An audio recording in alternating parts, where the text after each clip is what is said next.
We often talk about the risk levels for severe weather. It refers to your likelihood of actually experiencing or seeing severe storms. And when you're at a threat level 4, that is a very high likelihood. But also, in my opinion, it indicates the confidence level of those forecasters at the Storm Prediction Center. We often see us place in a marginal and slight risk. That tends to be fairly common, and we tend not to see anything. But when you have a threat level of a 4, especially along the Gulf Coast, it is a very high likelihood. And a hatched area referring to also a high confidence in the likelihood of seeing tornadic storms and possibly stronger tornadic storms. We've been quiet on radar so far today. Just some light showers have recently popped up on the North Shore, and we're expected to stay quiet through the overnight. So going to bed tonight, we're not going to have any issues. It'll start with scattered showers during the morning hours and probably after 6, 7 a.m. Then we'll be watching a line of storms, and the timing is going to change a few hours one way or the other, but the models have been a little bit more consistent during the day today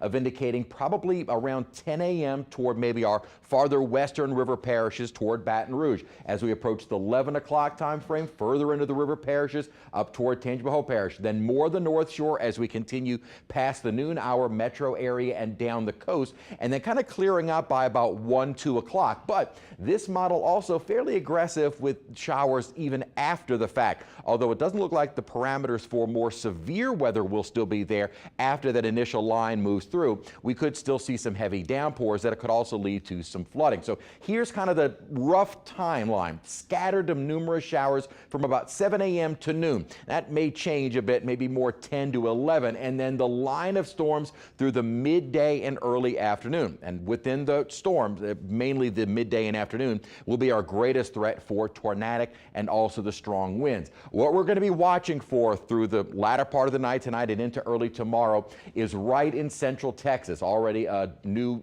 severe thunderstorm watch box that has been issued. It's because this is the area that we're going to see the development of the system that'll be moving our way. And this is all in conjunction with a vigorous upper level low. What we often see are that these upper features tend to be a little bit more to our north. They move into West Texas and then they immediately start ejecting up toward the northeast. So most of the energy stays north of us, and we don't really see much of a severe threat here.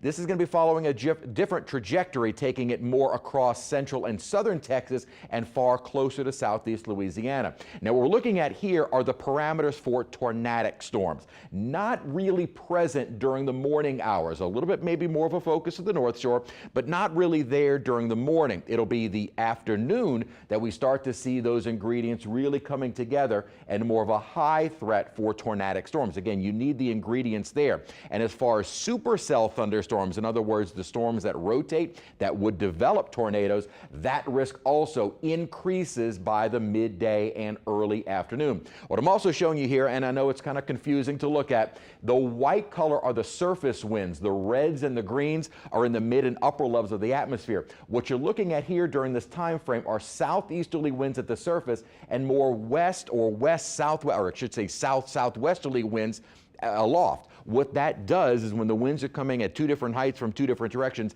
that creates wind shear, that creates the rotation that would develop those supercell thunderstorms, and that risk could be on both sides of the lake. So that's why that hatched area does include the metro area and even down toward the coast. So here's kind of a longer range model showing you that system that develops out over Texas. By tomorrow morning, again, the scattered to numerous showers and storms. Here's maybe the solid line or complex of storms that rolls through before the noon hour, but both models indicating this should be a fairly fast-moving system, so the flooding threat not as great. We improve after about 3 to 4, maybe some lingering showers behind it. We get a reinforcing front by later Wednesday night into Thursday, and beautiful weather comes back. We'll be closely watching that severe weather threat, as it is a significant threat, but improving weather right through the weekend.